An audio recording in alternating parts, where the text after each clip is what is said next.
Good. Okay. So we're on Acts 7. Yes, Acts 7. Nobody even said church today. We're on Acts 7, but as always, we'll recap Acts 6 to kind of go over how we got there, because these three chapters kind of go together. Acts 6.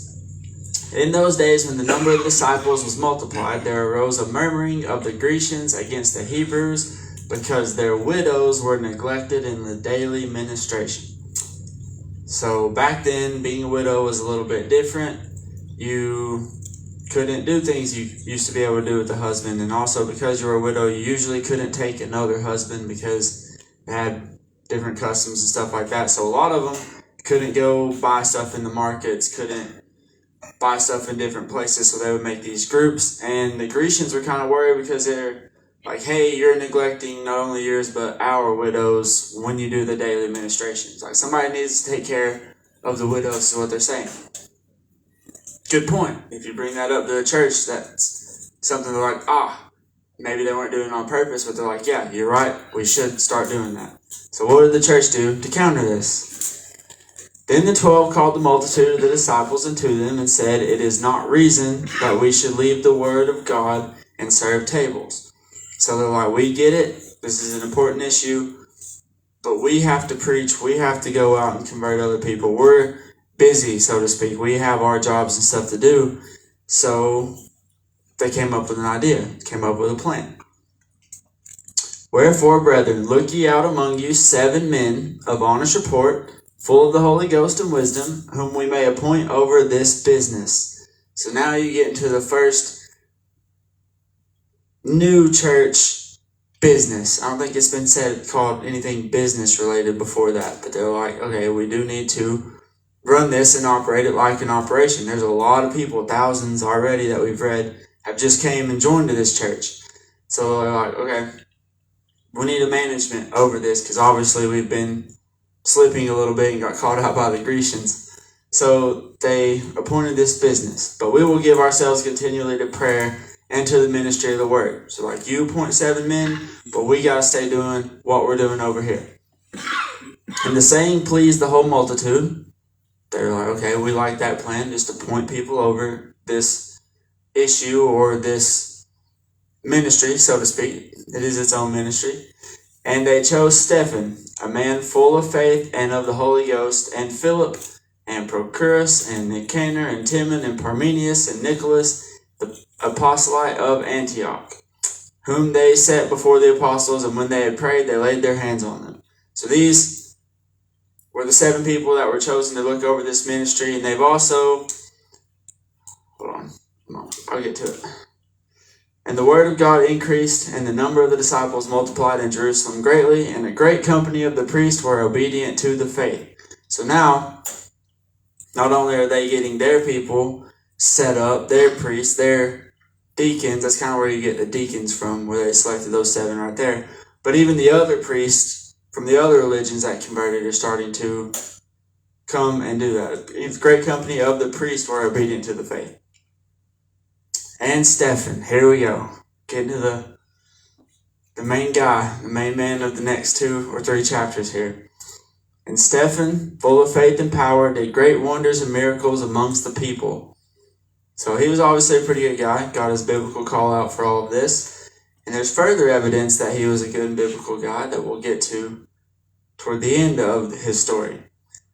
Then there arose certain of the synagogue, which is called the synagogue of the Libertines and Cyrenians and Alexandrians, and of them of Cilicia, and of Asia, disputing with Stephen. So all these different synagogues, which were still of the Jewish faith and the Jewish religion, came over to him and started disputing him. So has anybody ever had to stand up and either defend yourself or call out a church for doing wrong? Anybody? Even if it's just one thing you thought was wrong, you're not really fighting them.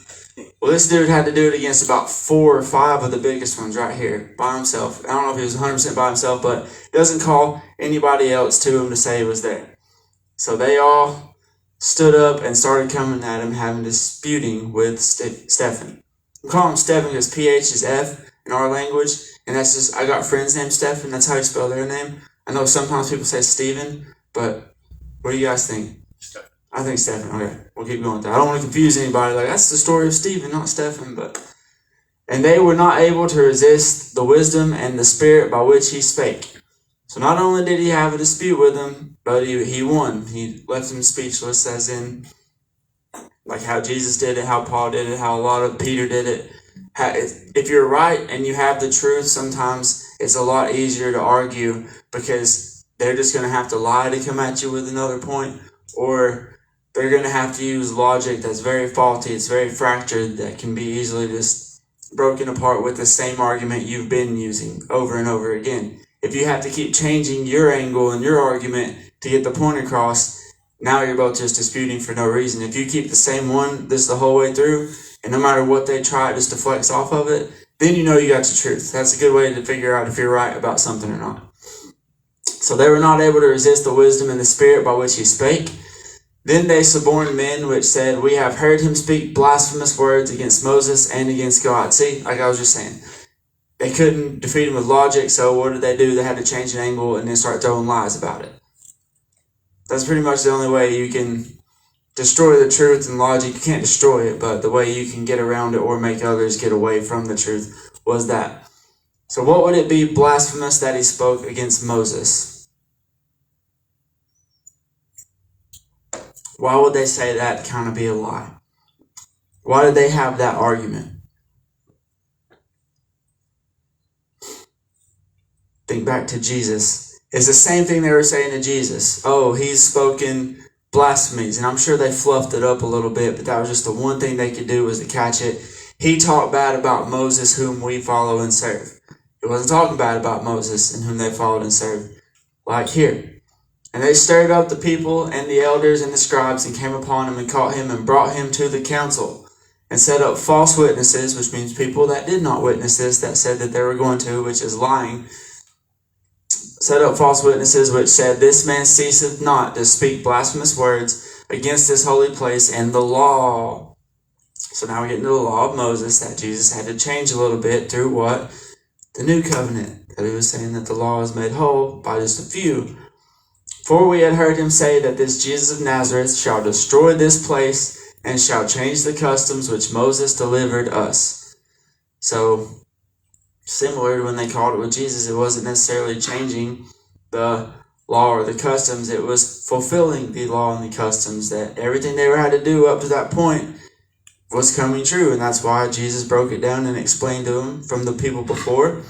Paul, even later on, it might be in Acts or it might be in another book, explains how it came through before. Peter just went through and explained how it all came through before. And that's all he was doing. He was explaining how all the laws of Moses and all the prophets explained it up to this point. Congratulations, you're at this point.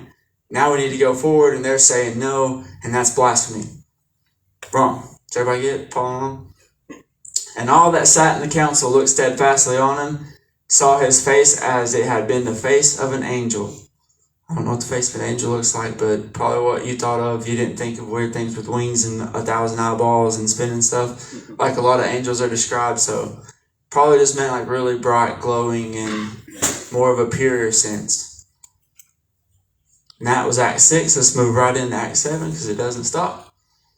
But we'll have to do part 1. I forgot because this is a very long chapter. But while this week it's kind of split up and you're missing the ending, next week it'll be just one chapter all the way through, so it's gonna make sense anyway. But then said the high priest, are these things so?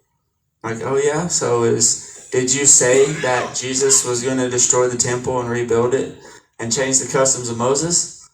And he said, men, brethren, and fathers, hearken. The God of glory appeared unto our father Abraham when he was in Mesopotamia, before he dwelt in Charan or whatever. So this is Stephen still talking to the priests. He's answering their questions when they said, did you say you were going to change the law of Moses? This is him explaining himself, and he does it in the same way that Jesus, Peter, Paul later on does and everything, by using the scriptures by using everything they've already known and been taught their whole life to prove that it's coming through. And said unto him, Get thee out of thy country and from thy kindred, and come into the land which I shall show thee.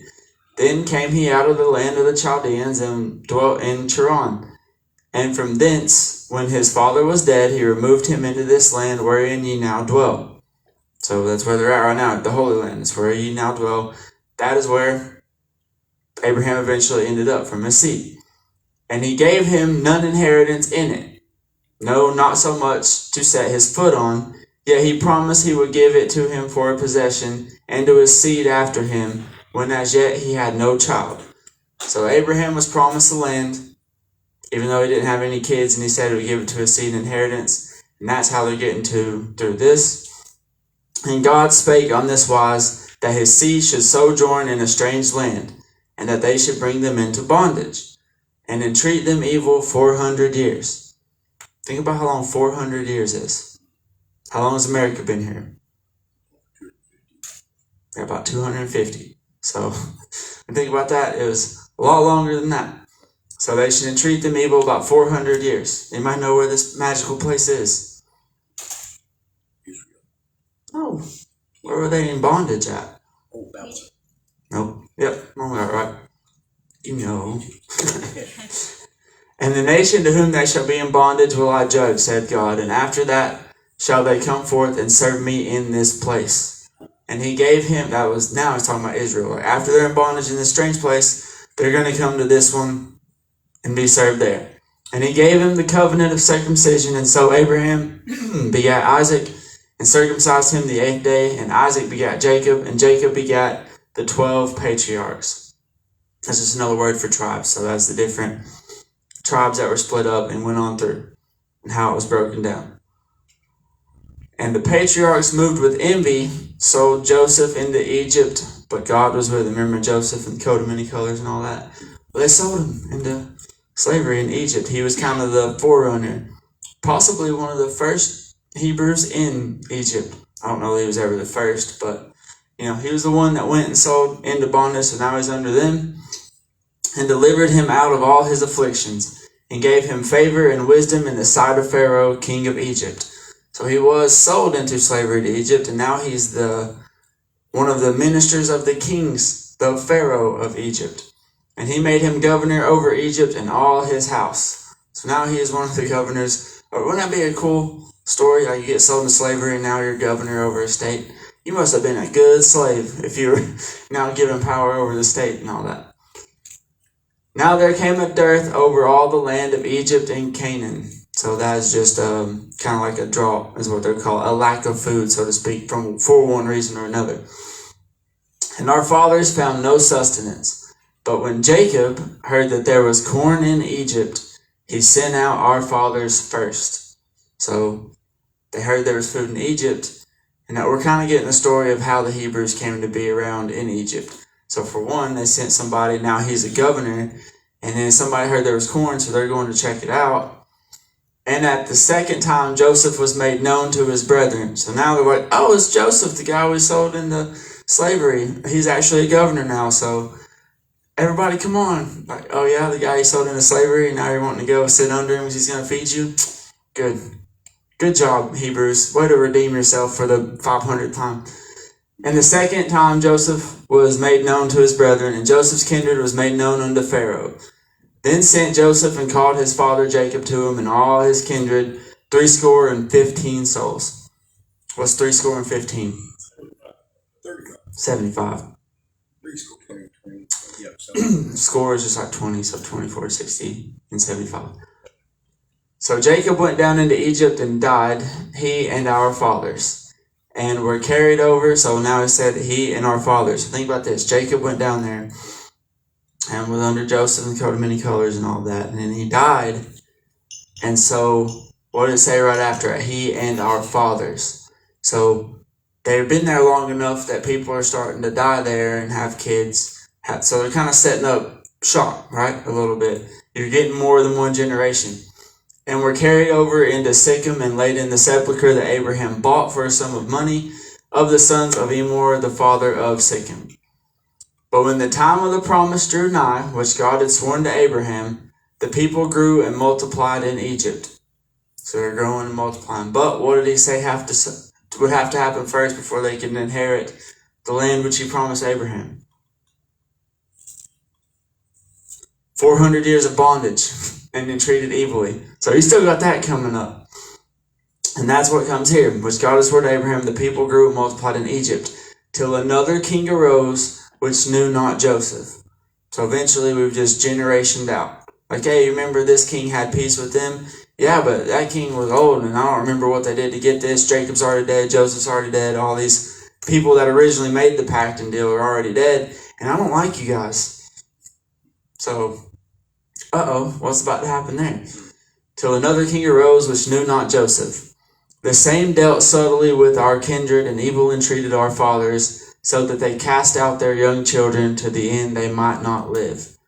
So if you are a king, and this isn't the only person that's done that, I don't think Pharaoh thought of this idea. This is a tale as old as kings themselves. When you have another group that you allow come into your land, or you have a group of slaves from a conquered people, and they start having kids, and their numbers growing and growing and growing, what would that worry you as a king? Well, yeah, it did. He's like, well, we had them as slaves, but now they got like a pretty good sized little army there of fighting age men and children if we allow this to keep going. So it was a very big custom to you kill all the males, all the boys, so that they don't grow up to fight back against you. That was just something that a lot of people did. Even back in the Bible, they had one, back in the Old Testament, they split up the conquered tribe. I thought that was a good way to do it. So they would like get this group, and they would send them to this city, get this group, send them over there. So now they couldn't all bond back together with it. I like that strategy better than killing, all the kids and males. But anyway, that's what Pharaoh was doing. In which time Moses was born, and was exceeding fair, and nourished up in the house in his father's house 3 months. When he was cast out, Pharaoh's daughter took him up and nourished him for her own son.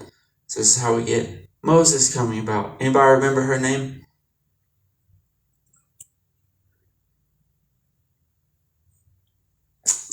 My trivia. It's coming back. Y'all keep not getting this. And Moses was learned in all the wisdom of the Egyptians, and was mighty in words and in deeds. And when he was full 40 years old.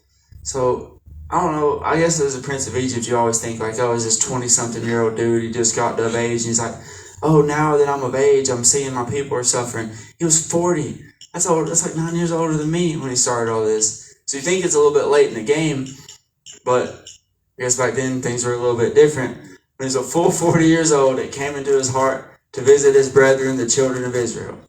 So he went down and hung out with his people and seen they lived completely different lifestyles. And seeing one of them suffer wrong, he defended him and avenged him that was oppressed, and smote the Egyptian. Took out the Egyptian for treating one of his boys that he just now met. So he just now started hanging out with his people, and he's already sticking up for him and stuff. For he supposed his brethren, what's that noise? For he supposed his brethren would have understood how that God by his hand would deliver them, but they understood not. Did y'all get what happened there? So he's like, I'm going to save you. And after he saved them, they were like, why did you do that? I'm sorry that I helped you out and killed somebody that was beating you. And they didn't accept that. So to him, and under the Egyptian custom, that would probably be a pretty cool thing to do. But under the Hebrews, he has no idea what he's getting himself into, does he? Moses and the Hebrews, your people are kind of different there, Moses. But anyway, he's getting into it, and they didn't understand it. They didn't like that he did that. The next day he showed himself unto them as they strove, and would have set them at one again, saying, Sirs, ye are brethren, why do ye wrong one to another? So he's seen them cheating to each other, lying to each other, being mean to each other. And he was like, y'all are in the same boat together. Why are you being mean to one another? But he that did his neighbor wrong thrust him away, saying, Who made thee a ruler and a judge over us? The people he's trying to help, and they're like, you're not the boss of me. So he's like, So it has that little kid meme. It's what it reminded me of. It's just like, oh, okay, thanks. Wilt thou kill me as thou didst the Egyptian yesterday? So now they're putting blame on him. Although in this case it was true, he did kill an Egyptian yesterday, but he did it for a good reason. But there's just no gratitude, no appreciation there for him. He's actually coming down and trying to help these people, but they don't care. Similar to every other time in history, they just don't care about it. So now that the rumor's getting around, things are spreading, and Pharaoh did say, order him to be killed. Then fled Moses at this saying, and was a stranger in the land of Midian, where he begat 2 sons. So he went and started life elsewhere and had 2 kids. And when 40 years were expired, so now how old is he? He's like 80 years old, yeah. Were expired, there appeared to him in the wilderness of Mount Sinai an angel of the Lord in a flame of a fire bush. So you think this is still Stephen talking to all these people. This is stories they've heard hundreds and hundreds of times before and studied in the temple. Let's not forget that. In the flame of a fire in a bush. When Moses saw it, he wondered at the sight, and as he drew near to behold it, the voice of the Lord came unto him, saying, I am the God of thy fathers, the God of Abraham, the God of Isaac, and the God of Jacob. Then Moses trembled and durst not behold. So he was scared and he couldn't look at it anymore, as I'm sure we all would be. So story of the burning bush. Some dude said it one time, and then me and my friend talked about it for a while. You're walking around and you've seen this burning bush. Not exactly crazy, right? But when you see fire, you normally look at it and then leave. So he's seen this bush. Why do you think, did he go right up to it immediately when he seen it burning? Did he just leave everything he was doing to go to this bush? Maybe not, right? We don't know. But if you see a bush on fire, and then later you see it still on fire, later you see it still on fire, and you're like, dude, what is burning up there that's been there for so long? Because when you say it, when Moses saw it, he wondered at the sight. A burning bush is not really anything to wonder at. You're like, oh, look, bush is on fire, cool. I'm not even going to walk over to it and just be like, oh, bush is on fire over there. But if it never goes out, and it's been like 4 days, I'll be like, what's happening over there to that bush? It's not biblical, I'm not saying that, but the wonder at it is coming through. Maybe that's what happened. Then said the Lord to him, put off thy shoes from thy feet, for the place where thou standest is holy ground. I have seen the affliction of my people which is in Egypt, and I have heard their groaning, and am come down to deliver them. And now come, I will send thee into Egypt. So this is Moses saying, finally gets right, tries to make it right with his people. His people are jerks to him. Then he has to leave. And now the same God's like, all right, you're going back to get those jerks. He's like, oh, all right, I guess. You got to think, is that he wasn't even brought up kind of with that same customs or the same God. Maybe at some point he was worshiping Ra and all these other people because he grew up Egyptian. But eventually he felt it to go check out his people and looking at. And that's why he fled 40 years and had 40 years to learn about his God again and everything else. So people forget that part. He's like both sides. He was the original Dances with Wolves here. We're kind of a little bit different. Then Moses, whom they refused, saying, who made thee a ruler and a judge? The same did God send to be a ruler and a deliverer by the hand of the angel which appeared to him in the bush. So he brought them out. After that he showed wonders and signs in the land of Egypt and in the Red Sea and in the wilderness 40 years. So they're getting the Moses story like, that's how you got here. That's how we came from. That's the steps you followed. The reason he's saying this whole story of Moses out that they've heard 100 times is because they said, you blaspheme the name of Moses and you're going against the laws Moses taught. So if I'm defending myself like he is, I'm going over and showing like, look, I know what Moses said. I know everything about Moses and what happened. I know the laws that Moses set out and what happened. But even more importantly, I know why. And here's the why that's changing now because of the laws that Moses had there. His laws were to set up something, and that something is here. Now we're going to take it to the next step. But the next step will have to come next week, because that is all part 1, chapter 7.